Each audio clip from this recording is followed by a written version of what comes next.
In the second year after the company went public, Charles proposed divorce to me. He said he wanted to give Farah a status. I don't want to be the woman who, after graduating abroad, stays up all night with him, helping the company reach new heights, only to be pointed at and criticized by others.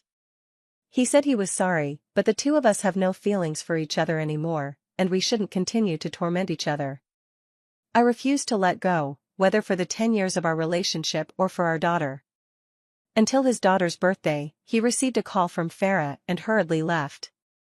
Unfortunately, my daughter and I had a car accident. When I woke up, I took the initiative to sign the divorce agreement. Because I had lost my memory, my recollections returned to before I met him.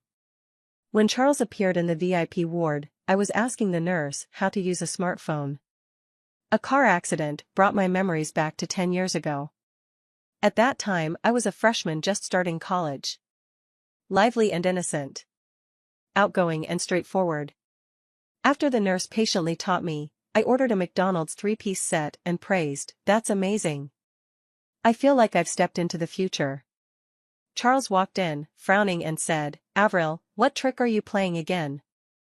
I glanced up. The man was dressed in a tailored suit, his features sharp and deep, exuding an air of a business elite.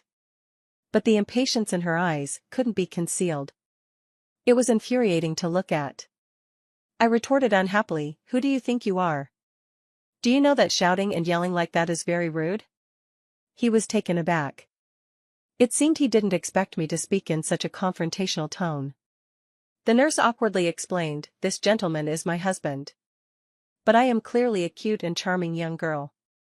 How did a car accident turn me into someone else's wife and mother?" The key is that in the bag I took to the hospital, there was also a divorce agreement. Bah, worthless man. Charles found my attending physician. He is an international authority in medicine. There is no suspicion of collusion or lying, proving that I really have amnesia. Charles returned to the ward, his legs crossed. He looked at me calmly as I devoured the hamburger and fries. I licked the ketchup off my fingers, watching him warily. "You're not trying to trick me into marriage, are you?" "After thinking it over, I feel that I could never marry someone like you." Charles looked at my actions, somewhat distracted. Like he had never seen a female college student eat so deliciously. "Why?" His voice was clear and cold. "First of all, I don't like pretentious men. You can tell right away that you're hard to get along with, and you have no basic respect for women, let alone that I am your wife." When it comes to the last two words, I feel my face getting a bit hot. There's an inexplicable sense of shame. Secondly, after I woke up, I heard a gossip that a man, in order to rush to celebrate an anniversary with his mistress, caused his wife and daughter to have a car accident. Wait until I finish listening and then curse along, only to find out that I am the poor wife. The term gossip is something I just learned online. I would rather believe that I am blind and burn incense for something, than accept that I chose a man who abandoned his wife and daughter as my husband. Charles pressed his thin lips tightly, showing no sign of joy or anger. "Is that really what you think?" "Of course.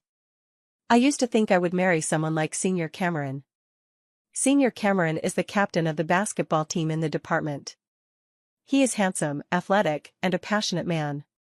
Seeing me praise another man in front of him, Charles's face turned incredibly ugly.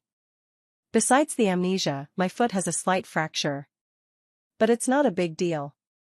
Going to the Civil Affairs Bureau in a wheelchair is no problem."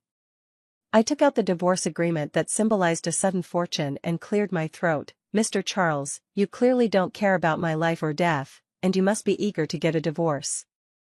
I, Avril, am not someone who clings stubbornly. I can sign the agreement today, but I have one request." Charles's expression relaxed slightly, and he patiently said, "You speak." "The agreement states that the downtown home and 10 million in cash belong to me, and additionally, I hope to sell the 15% of shares I hold to you at market price as a priority. I have no objections to any of this, but I do not want custody of the daughter."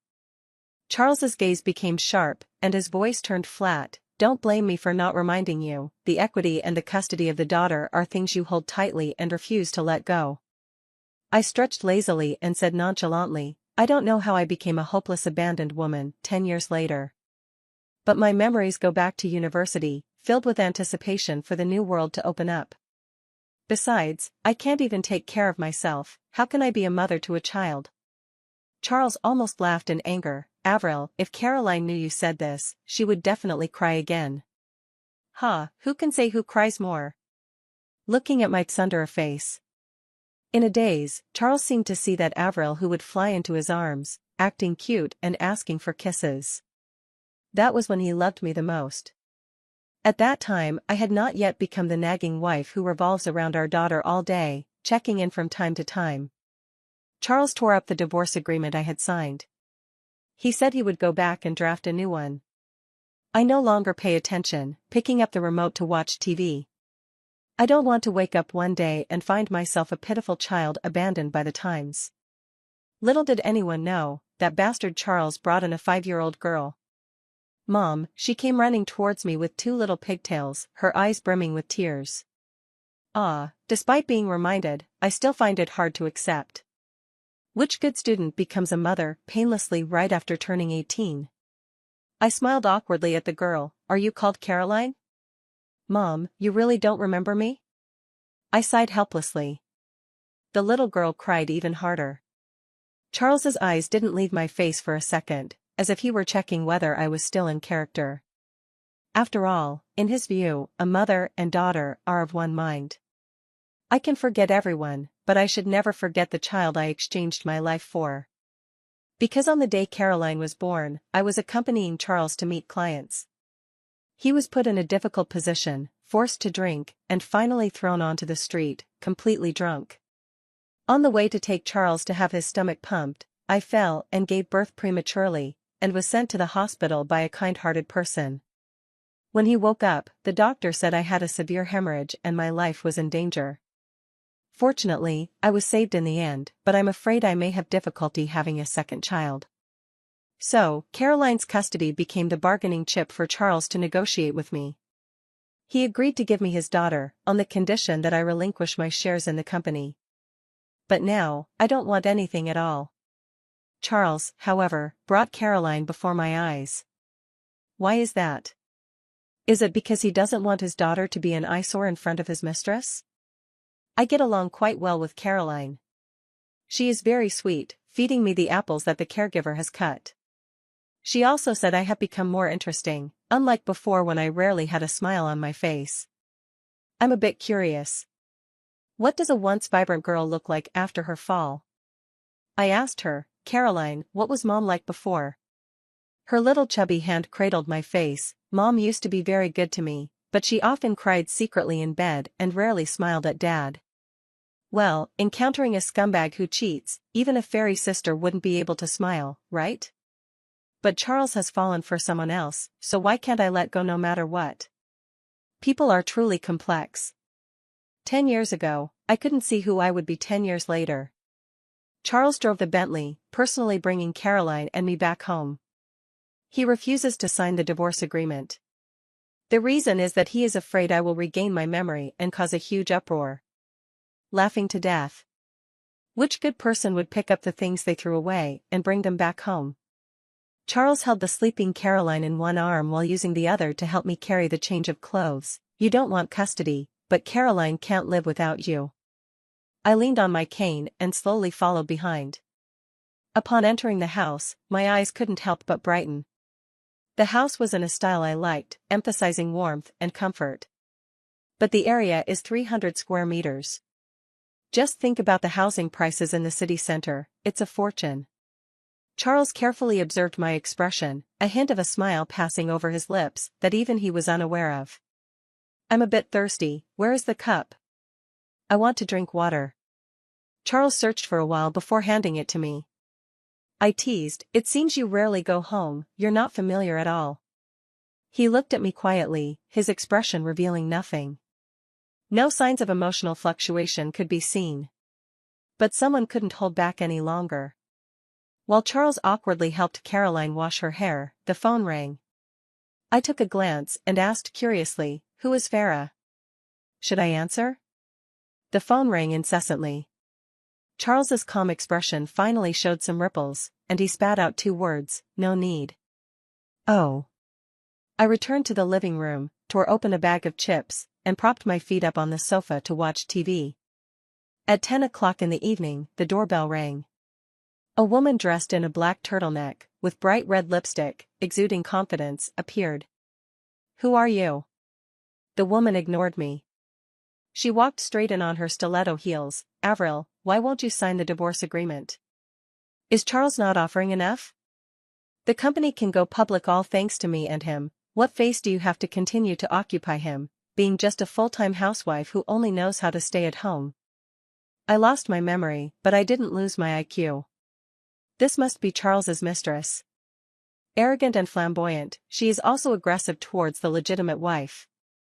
I suddenly understand a bit why my future self, 10 years from now, is unwilling to let go.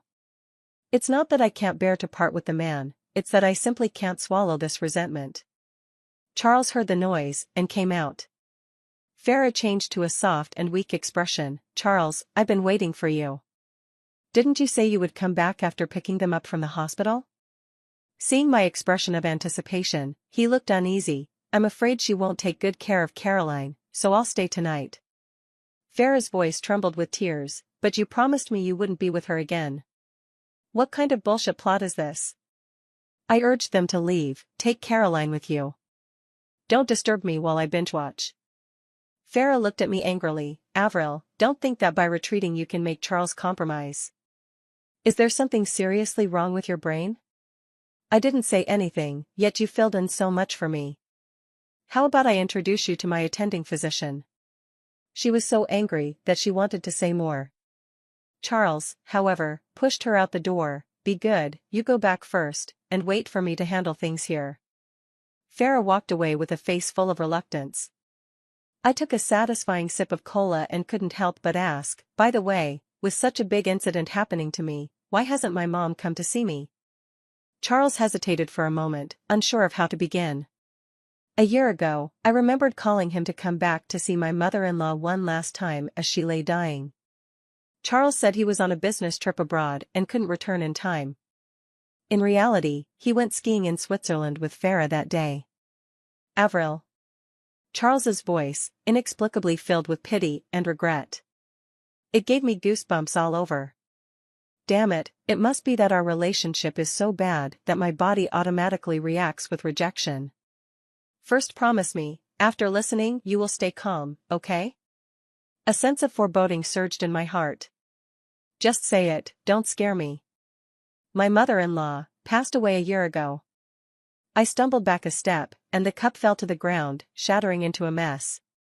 Impossible, tears blurred my vision all at once. I frantically searched for the phone number. The old lady enjoys rural life, surely growing flowers and vegetables at her hometown while sipping afternoon tea. But when I called, the number showed as expired. Tears burst forth like a sky-leaking rain with a hole in it, no matter how hard you try to patch it up. Since I was little, I relied on my mother. She didn't listen to my grandfather, fell in love with an irresponsible man, and then had me. When I grew up, my mother reminded me more than once not to be deceived by men, not to have children too early, and especially not to become a single mother, as that would be too exhausting. Now it seems that I haven't accomplished anything. She must be very disappointed. Charles held me, who was crying uncontrollably, and wiped my tears like he was comforting a child. "Avril, don't be like this. Go away. My mom worked many jobs in her life to raise me. Although it was exhausting, she was still quite healthy. It must be that you deceived me into early marriage and early childbirth, which caused me to lose my mother. She said that if I didn't behave, it would drive her to death. Just like back then, my grandfather also passed away early because he had an unfilial daughter. It's not like that." Charles tried to explain, but he was unable to argue back. "It was him who crazily pursued me in our sophomore year, it was him who couldn't wait to marry me after graduation, and it was also him who secretly made holes in the condom to let my mother hold her grandchild before she passed away. In the end, it was still him who fell in love with someone else and abandoned me." The past, sealed by time, suddenly surged before Charles with my endless remorse for my mother. He remembered that before my amnesia, the reason I refused to divorce was that I wanted to give Caroline a complete home, not wanting her to grow up in a single-parent family. But at that time, he didn't believe it. He looked at me blankly. Avril, if you don't love me, then you don't love me. I will give you enough compensation, so why bring the child into it? Until this moment, my memory goes back 10 years, still remembering my mother's teachings, and I believe that it was only by going against her words that I brought about the tragedy. Charles finally realized that the inherent beliefs brought from his family of origin could not be compensated for with money. When dawn broke, I woke up. I found that someone had carried me from the sofa to the bed. Charles took Caroline to kindergarten and came back with a cage of fennel dumplings. My heart ached for a moment. That was my mother's favorite flavor. I finally calmed down and said to him, "Let's go get the divorce paperwork done early." Charles disagreed. "The mother-in-law died of illness, and it has nothing to do with you. She was quite satisfied with me when she was alive, believing that I could take good care of you, and there was no need to take the responsibility upon myself. I also know that I am being stubborn. But when I wake up and find that the person who loved me the most in the world is no longer here, I must find a way to vent my feelings." The days entered a state of stagnation. Charles refused to go to the Civil Affairs Bureau, and his time at home noticeably increased. The CEO, who is said to be busy with 1,000 affairs, patiently takes Caroline to and from school, goes grocery shopping, and cooks when he returns. Every move he makes is like a different person compared to what I saw when I first woke up. During dinner, I couldn't help but ask, "Have you been possessed? Have you forgotten that you have a home outside?" Charles glanced at me and placed a piece of boned fish into Caroline's bowl, saying lightly, "Don't talk nonsense in front of the child." I pursed my lips. Before I lost my memory, I probably didn't speak ill of him in front of my daughter. The father-daughter relationship was quite harmonious. At night, Caroline clung to Charles, asking for a bedtime story, wrapping her arms around his neck and acting cute. "Daddy, Mommy used to say you were busy with work and couldn't come home to be with me. Now that it's a holiday, will you always be good to me?" "I understand." I listened in a daze. When I was young, my dad abandoned my mom and me, but my mom rarely spoke ill of him. It wasn't that she was particularly nostalgic for that man, she just felt that I had already lost my father's company and didn't want my heart to hold on to resentment. Mom gives me double the effort, trying to satisfy me materially, and competes in the parent-child sports day with other dads. She said, "Avril, what other mothers can give, I will give you. What other fathers can give, I will not fall short of either. It's just that when a single mother is too tired, she doesn't want me to make the same mistakes." Thinking of my loving mother, I took out my computer to look for a job. Charles said that after giving birth to Caroline, I resigned and stayed at home. His mistress also mocked me, saying I was a completely unproductive full-time housewife. If my mother were still alive, she would be furious, right? She put in so much effort to support my education, saving and scrimping to hire tutors for me, she definitely wouldn't want to see me become a lazy person. Charles lulled Caroline to sleep and, noticing me updating my resume, frowned and asked, "Are you looking for a job?" Yes. The money I gave you is enough to live well." "You go to work, what about Caroline?" "Strange, Caroline has started kindergarten, why can't I work?" He irritably tugged at his tie. "Caroline's body has always been taken care of by you, what if?" "There is no if," I interrupted him coldly. "Then you go back to the company to help, and I'll give you the highest salary." I was so angry that I laughed. "If I remember correctly, your mistress is also in the company, right? Do you want to have it both ways, or do you want to see me get slapped in the face?" "I didn't mean that. Caroline is weak, if she gets sick, it will be convenient for you to take a leave." "I see you're the one who's sick, and quite seriously too." Logging into QQ after a long time, my college roommate Momo sent a message, "Avril, you really are something. Graduating and running off to City A to play, getting married and pregnant early, leaving old classmates behind. The 100th anniversary of Nanda, are you coming back?" Without a second thought, I bought the plane ticket. Strangely enough, even after losing 10 years of memory, I still felt a sense of familiarity with this long-lost city. Mo exclaimed excitedly, you really have amnesia? Do you remember the embarrassing incident when I bravely stormed into the men's restroom? I originally forgot, but now that you've mentioned it, I can remember it for another 30 years. She was so angry that she pounded her chest and stamped her feet, then asked me if I knew Senior Cameron. Speaking of this, I immediately stopped feeling drowsy. Senior Cameron is a prominent figure at Nanjing University. Good-looking, from a wealthy family, he is the captain of the school basketball team and has the top grades in his major. Momo chattered endlessly, the flower on the high ridge is quite interested in you, a pure and lovely little girl who is lively and cheerful. When we were in our second year, he went abroad as an exchange student, and I heard he got back together with his first love and didn't come back. You cried your eyes out, which gave Charles the chance to get ahead. Momo changed the subject. I heard that Senior Cameron opened a company in City A. Have you met him? I really don't remember this. Nanda Auditorium. Cameron, as an outstanding alumnus, donated 10 million to the school. The man on stage, dressed in a suit, spoke eloquently. I stared at him for a long time. Until that clear and refined face gradually matched the image of the boy in my memory. A smile appeared at the corner of her mouth. Those were the romantic days of a young girl's first love. At that time, Charles had not yet entered my life. Long time no see, Cameron walked up to me with a warm smile. Strolling on campus. A basketball came flying towards me. He quickly stepped in to block it, throwing a perfect three-pointer with a beautiful arc. I couldn't help but applaud.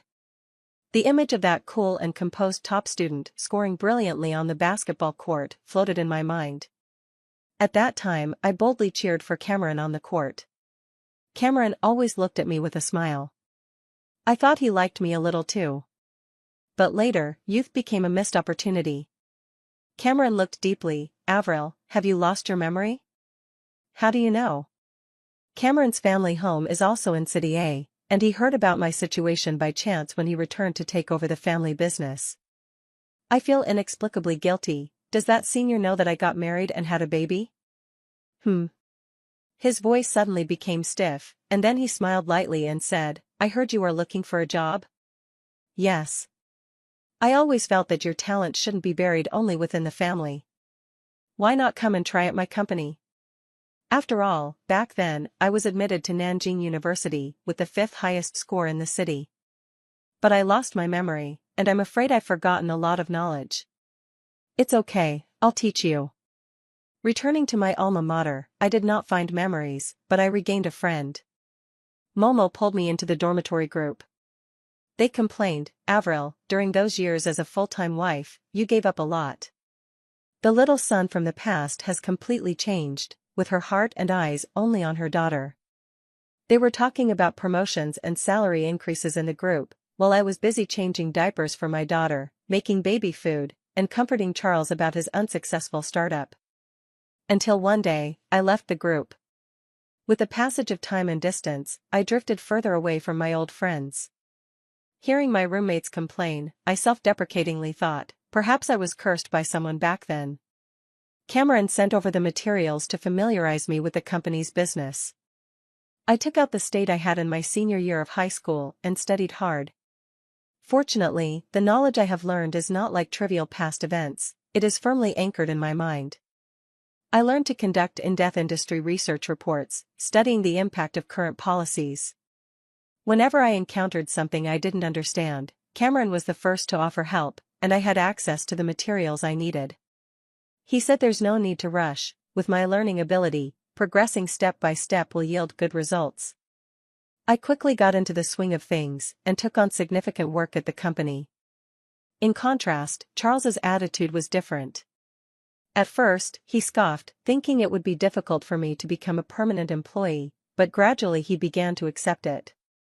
Of course, he had more than one home and couldn't personally take care of his daughter. So he hired a nanny and interviewed a professional childcare worker. Caroline is very well behaved, watching me work hard without making a fuss. She said she prefers the me now. Mom smiles more and more these days, and she's more beautiful.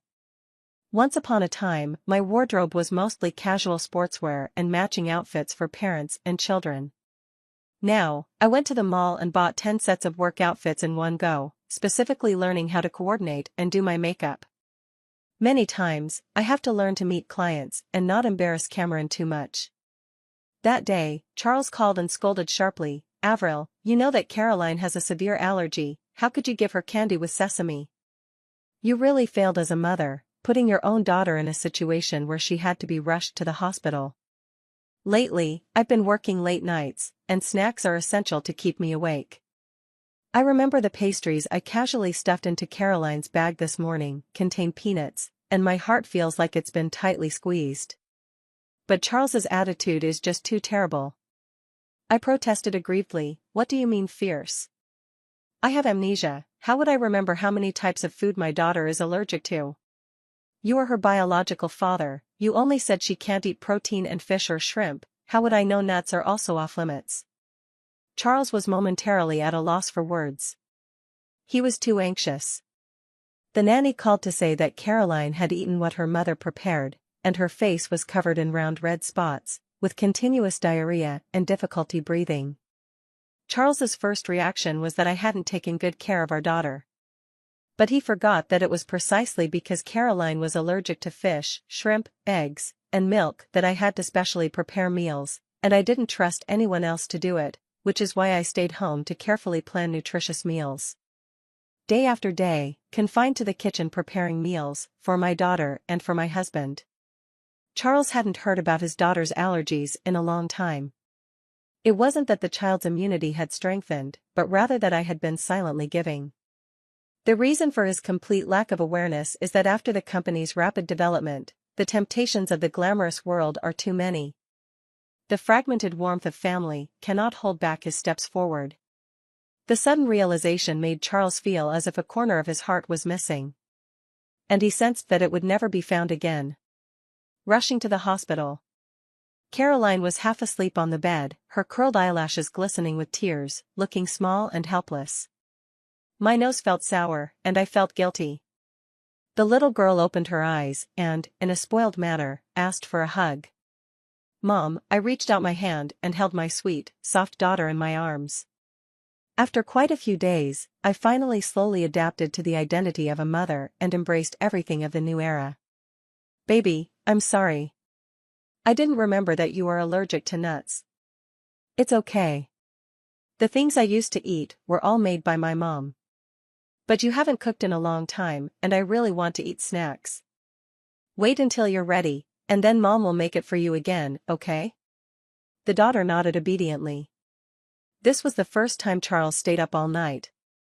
Perhaps he was afraid I would give the wrong food to his daughter again. I was about to leave when he followed me out. The hospital corridor was quiet, the air filled with the smell of disinfectant. Charles spoke up from behind, "Avril, can you not go to work and stay to take care of Caroline if I give you 100,000 every month?" I look at him like dog shit. What position are you giving me, a nanny or a nutritionist? I didn't mean that. You used to be able to take care of our daughter at home, so why can't you do it now? Because I have lost my memory, I forgot that I carried you for 10 months to become a mother, and I can no longer tie my future to you. The blankness of my career made it very difficult for me to find a job. If I am trapped by you for another 10 years, do you expect me to beg you and your mistress for mercy? Avril, I told you it's impossible for me to treat you unfairly, don't be too stubborn. The phone rang, and I couldn't be bothered to pay attention to him. "Cameron, are you at the Triumph Hotel?"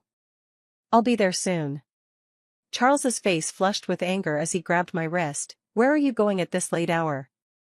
What does it have to do with you? Going to pick someone up? No way. Avril, you said you would only pick me up in this lifetime, how can you go back on your word?"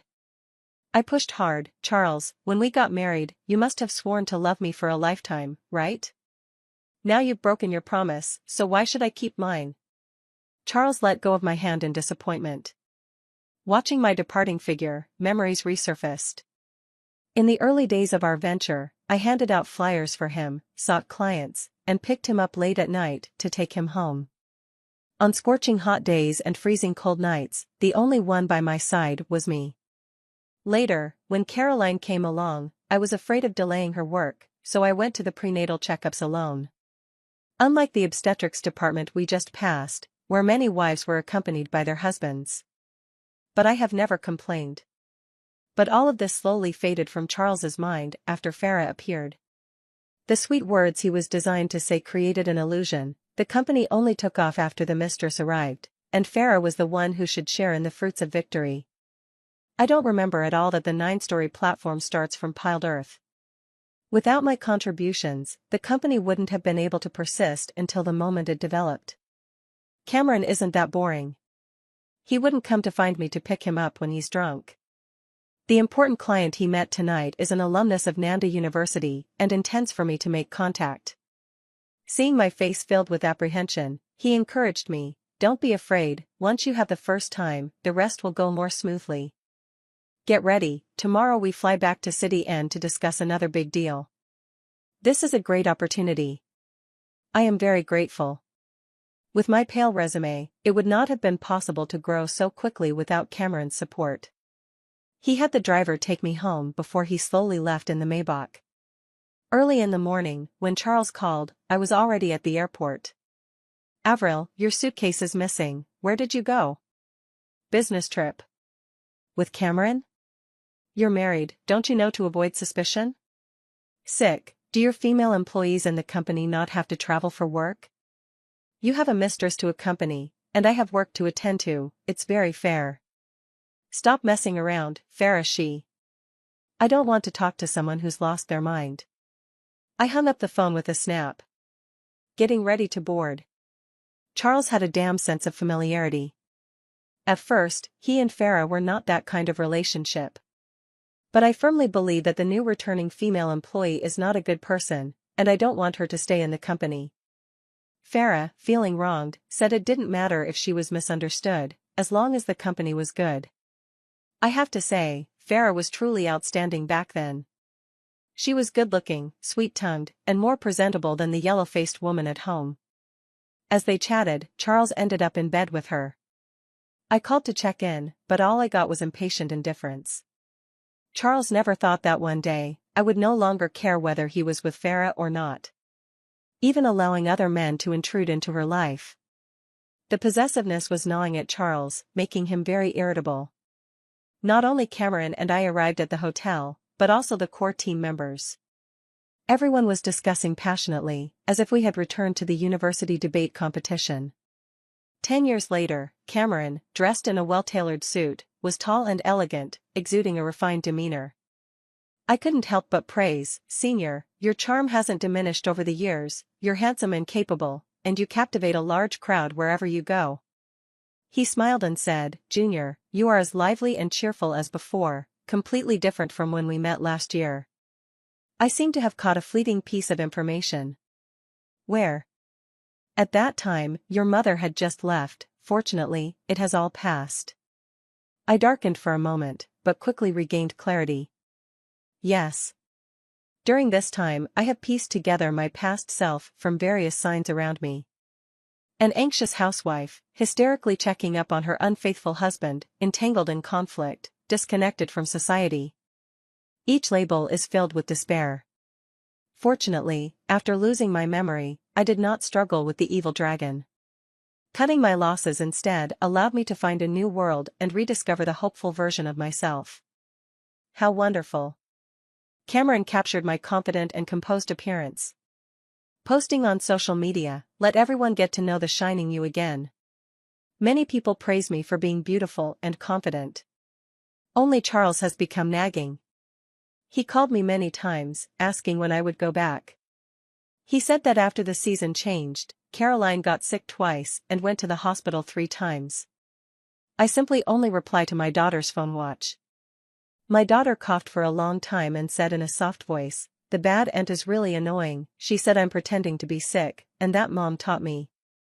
But now, it seems like Dad doesn't believe it anymore, and they even argued. Did I do something wrong? A few words can give a rough idea. Caroline is weak and often visits the hospital. But in the past, Charles rarely took the kids. On the days he didn't go home, He was incited by Farah, feeling that I deliberately made our daughter sick to compete for his affection and force him to return home. It was only by personally taking care of him that Charles realized raising a child with a weak constitution was not as simple as throwing money at it. It was even less possible to leave everything to a nanny. Caroline told me not to rush back. I miss my mom very much, but I prefer you, who loves to smile like a little son. My daughter is so thoughtful, just as I love my mother, she loves me deeply as well. On the day the deal was finalized, Cameron and I walked out of the hotel not far from Nanda, smiling. We unexpectedly ran into someone. Charles's dark eyes fixed on him, exuding a sinister aura. The first thought that popped into my mind was that a mad dog wants to bite people. Just as I was about to pretend I hadn't seen it, I heard Charles's slightly hoarse voice. "Honey, why didn't you answer my call?" Sick, who would take the time out of their busy schedule to listen to my ex-husband's mixed tactics, pressuring me to go back and take care of the kids. He ignored my indifference. With an appreciative gaze, he examined my outfit. Cameron's private stylist dressed me in an Armani suit, with exquisite and sharp makeup, exuding charm in every detail. A housewife with no trace of her past, wearing a bulky loungewear, busy cooking and taking the kids to the hospital. Cameron faintly curled the corners of his lips. "Avril, do you want to go to the celebration banquet together tonight?" Charles spoke up eagerly. "Caroline is here too, the nanny took her to buy your favorite pan-fried buns at the school gate. She said she had never been to her mother's alma mater and wanted to take a look." "What is this operation? I don't understand it." Cameron said casually, "It's fine, the cooperation has been agreed upon. You can leave on your own, and the airline will reimburse the ticket." Charles's competitive spirit flared up. "No need, let's go back and sit in first class." As soon as my colleagues left, I questioned, "Charles, we're getting a divorce, what are you doing here? I thought you came here alone with him and refused to answer my calls, which made me feel upset. Once, I chased after him, and he didn't care. Now, I no longer revolve around him, and he comes running after me. Men are truly fickle." Caroline was holding my hand, skipping along the tree-lined path at Nanda. I got excited and told her where my award-winning track was, the classroom I was late to. Caroline frolicked on the slightly yellow grass. She squinted her eyes and smiled sweetly, looking just like I did when I was young. As dusk fell, Charles followed behind. A bicycle wobbled and crashed into us, and he tightly held me, who had just raised Caroline, to pick autumn leaves. "Be careful," I can feel his chest rising and falling against me, the hand wrapped around my waist gripping tightly, unwilling to let go for a long time. I felt embarrassed and annoyed, pushing the person away. "Don't take advantage of the situation." Charles looked hurt. "I'm sorry.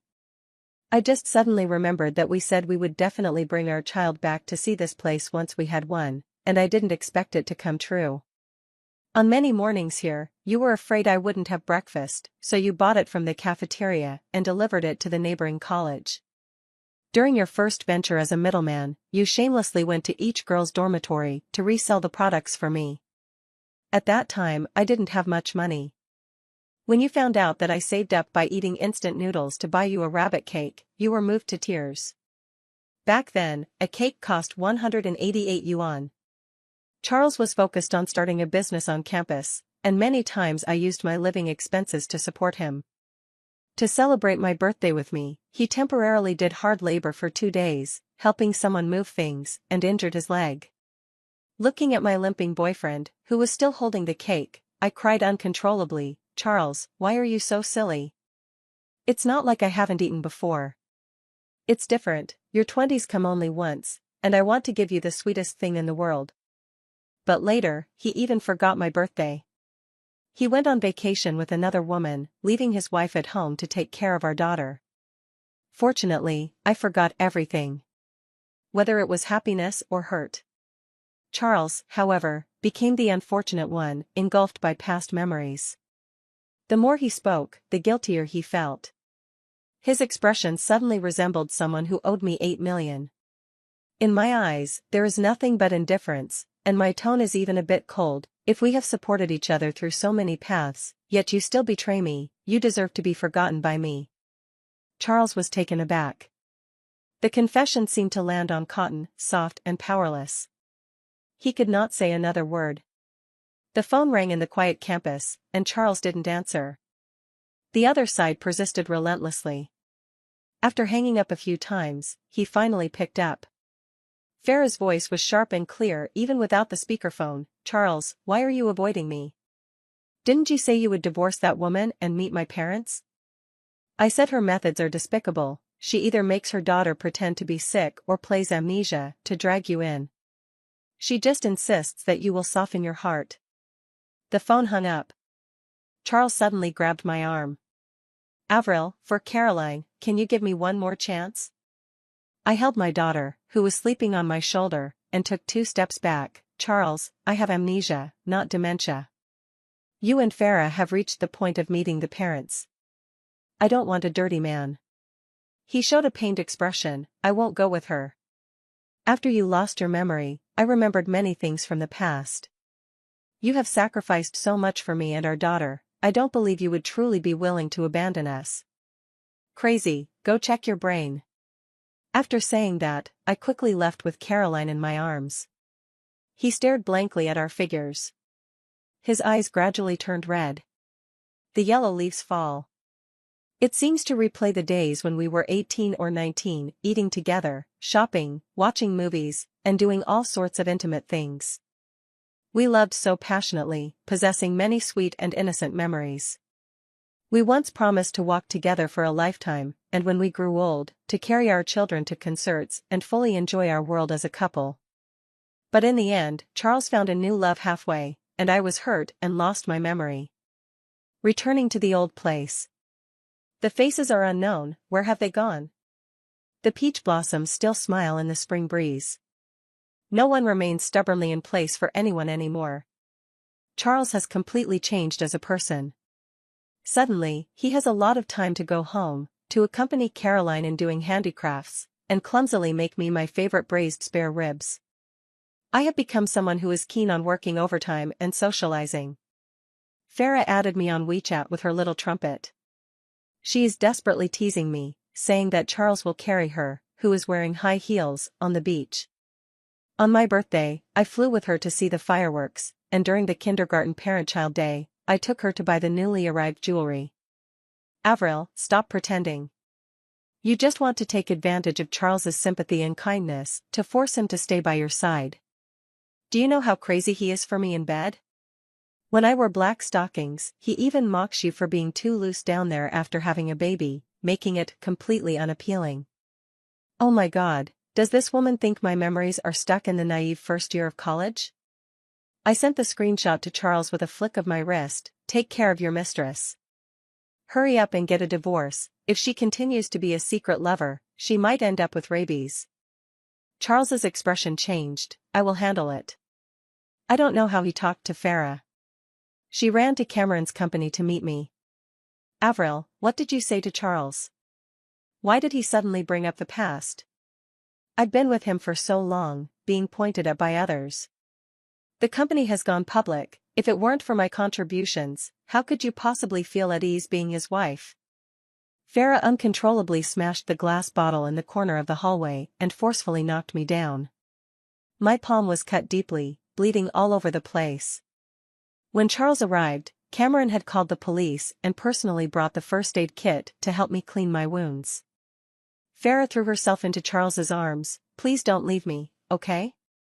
Without Avril meddling, how could you possibly demand the money you've spent on me?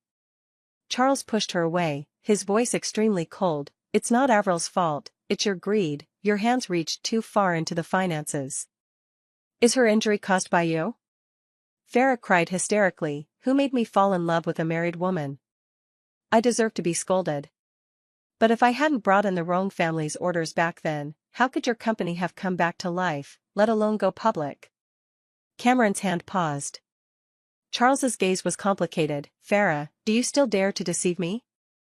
I've already found out that the person in charge of the Roan family, who initially gave the company a way out, finally admitted that it was for Avril's sake that they took action.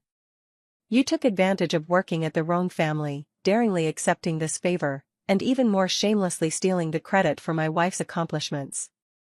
I was completely confused. Charles patiently explained. 3 years ago, the company faced the biggest crisis in its history.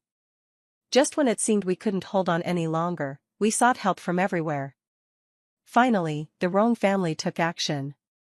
For some unknown reason, the other party did not specify that they were helping me, but they indeed helped Charles's company get through the crisis. Farah took credit for the achievements.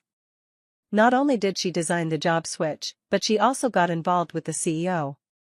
Charles looked at her with disdain. Farah, you even faked your education. What else can you do besides lie? Her eyes quickly turned red, and her lips twitched. Who told you to spoil your wife so much back then, getting jealous over the plain-looking woman at home, still thinking about her even when on the brink of bankruptcy? Is there anything wrong with wanting a good man as a husband? I was shocked by her bizarre worldview. Without thinking about the consequences of our fight, I kicked her hard. Farah fell. Her face scraped against the broken glass, leaving a long scar. She was furious and wanted to hit me. But Cameron and Charles stood in front of me. During the interrogation, the surveillance happened to be in a blind spot.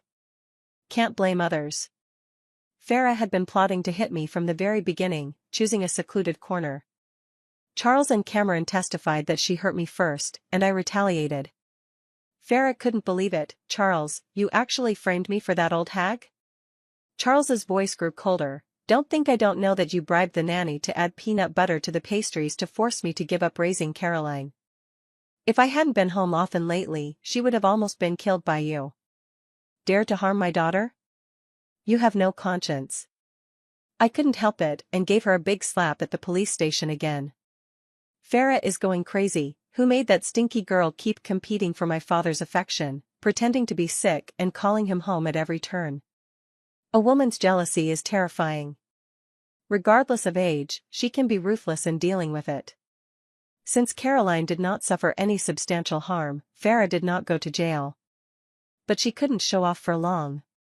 Charles fired Farah on the grounds of academic fraud and, in an attempt to win back my heart, forcibly reclaimed the money spent on her. Driving a dog into a dead end will surely lead to a backlash. Farah drank a lot of alcohol, and in her emotional outburst, she crashed into Caroline and me. Charles probably had a moment of conscience, pushed us away with all his strength, and was hit by the car.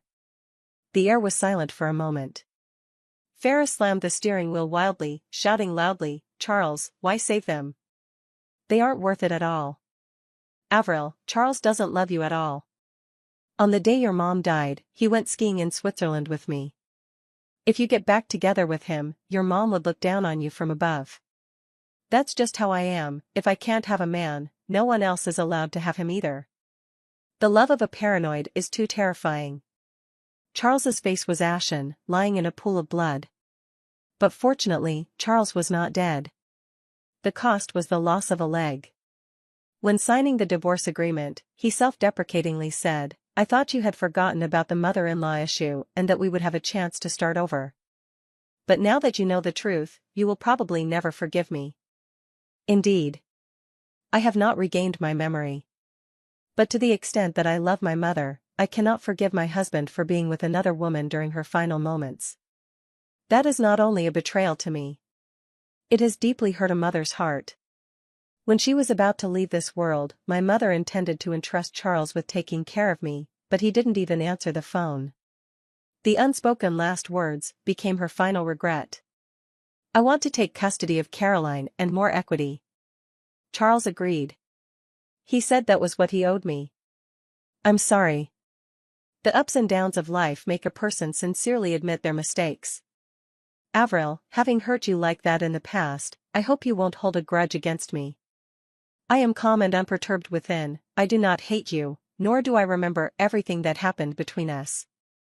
Charles's face turned pale. Avril, how could you not remember? This means that the shared memories we once had are now guarded by him alone. Charles became increasingly gloomy. Business was bad, and his health was deteriorating. I left without any hesitation.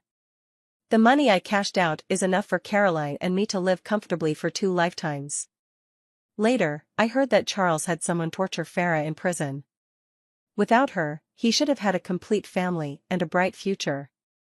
But life cannot be regretted. Betrayal is a one-way road. There is no turning back. Not recovering my memory is not a bad thing for me. I love life as if I have not been hurt, and I restart my dreams. Caroline said, I really like my mom now, she smiles happily every day, like the little bedside lamp that shines so warmly. I got a promotion and a raise. With the annual meeting approaching, Cameron formally introduced me to the president of the Rong family. Little did I know, the other party smiled as soon as they saw me. Junior, this is the undergraduate junior sister you asked me to help back in the day, right?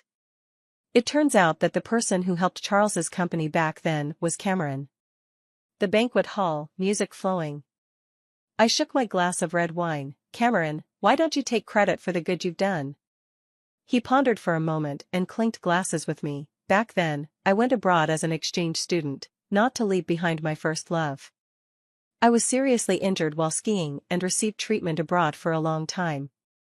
I even got accepted into a local graduate program. When I returned, I found that you had become someone else's wife, so I had no choice but to let go. But when Charles's company faced a crisis, I saw you turn away in shame, holding the child and begging for help, and in the end, I couldn't bear it. At that time, Cameron learned that Charles was a jealous person.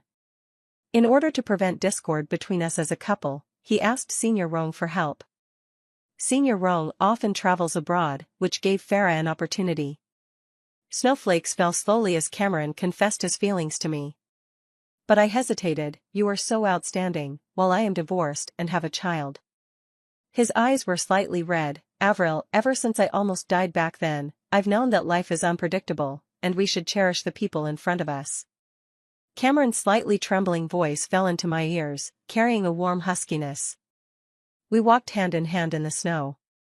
I heard a child reciting, the heavy snow has arrived, the chill is deep. May you have clothes to wear against the cold, may your heart be warmed by someone, may you meet a good person, singing long songs to warm your fleeting life, as gentle waters flow through the years. The beautiful spring of next year will surely arrive as scheduled, accompanied by the warmth of human life.